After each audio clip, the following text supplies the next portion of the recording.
just watched the series premiere of Krypton, so now I am ready to talk about it. Some spoilers ahead.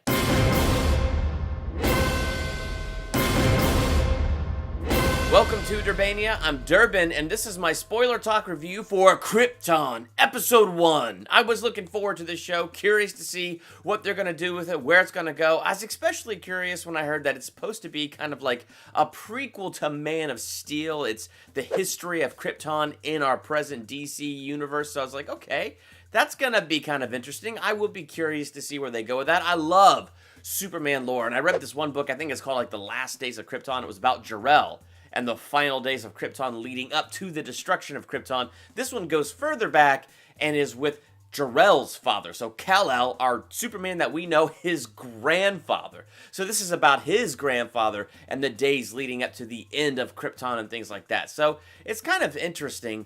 I think the things that are the most interesting to watch thus far is just really the visuals of the show are really, really nice. I mean, it's a TV show. I mean, gosh, it's amazing how much TV shows have just really improved over the last 10 to 20 years, and just how much even they just look very cinematic. And maybe this looked like a touchdown from cinematic, but whatever. For like a TV show on the Sci-Fi Channel, it looks incredible. So it's really cool to see that and have something that has some really cool visuals.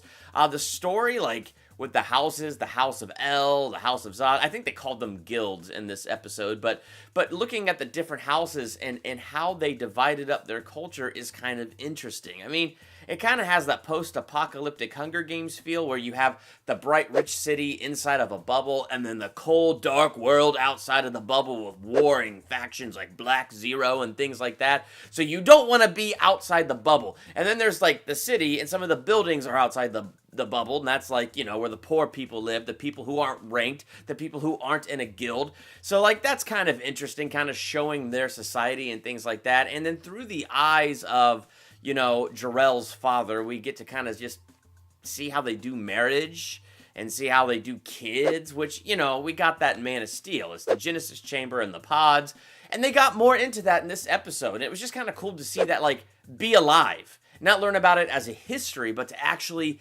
see that in action and see how they live on Krypton. I guess some of the things that would be negatives for me is they bring in this character Adam Strange, which I definitely have to go back to the comics and read about because I know nothing whatsoever about Adam Strange. But Adam Strange is from the future. Basically, he's from our time, where Superman is the world's greatest hero. And so he comes to this present time with Superman's cape, and the cape is disappearing like an hourglass. So Brainiac is coming, he's devouring worlds, and he's probably on his way to Krypton. And so the fact that Brainiac may be on his way, like, all of that is kind of interesting, but as soon as they showed us the cape and that it's slowly disappearing from the bottom up, I immediately thought Back to the Future, the picture of Marty McFly's family and how they were disappearing one by one. And I gotta tell you, it's not the fault of Krypton or anything like that. It's just coming out of The Flash Season 3, which was a fascinating season, and it was good. It's just, at this point, I'm done with time travel. I really am. I thought this story was just interesting enough to see the culture of Krypton, to see the politics of Krypton, to see how they do marriage and how they, you know, make children and things like that, how that all exists inside of their society. I thought all of that was just fascinating enough by itself. Already we know Jor-el is the brilliant scientist, Krypton's gonna blow up, and they're gonna put Superman in the ship. But I guess they felt like they needed to put something really intense in there, like, oh, it might not happen, guys, because Brainiac might get there first and, you know, eat Krypton first and take Kandor first, and then there would be no Superman. So I get what they're trying to do. It's a prequel, but they're trying to add that tension of, hey, it's very real that this might not happen. Let's be real. It's gonna happen. So I guess I'm kind of just worn out on time travel at this point. Like, I love things like Back to the Future, that's different. But in my superhero stuff, I'm kind of worn out on it. It's just tedious. It's done, all right? I'm done with it. Can we just move on, please?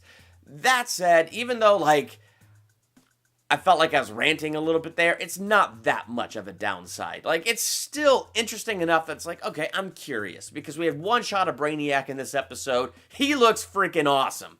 And his ship looked freaking awesome. So there were some things in there that I thought were really cool and that got me hooked enough that I will be back for episode 2. Is this show going to be awesome? I don't know. It's definitely got that potential, even with time travel being a huge component of it. It has that potential to be really cool. Adam Strange has potential to be a really cool character. So a lot of things I'm looking forward to seeing. We'll just see where this goes. Right now, I'm going to give it probably a B+. Really good episode. Not my favorite thing on TV right now, but something that does have my attention, and I will be there to see where's it going to go next. So if you watched Krypton Episode 1, what did you think? Let me know in the comments. While you're there, hit the subscribe button to become a Durbanian, and hit the bell by the subscribe button so you're notified the next time I drop a movie review, theological analysis, or anything else that I do here. And make sure you check out all the other awesome videos I got here. I'm Durbin. Thanks for checking out Durbania.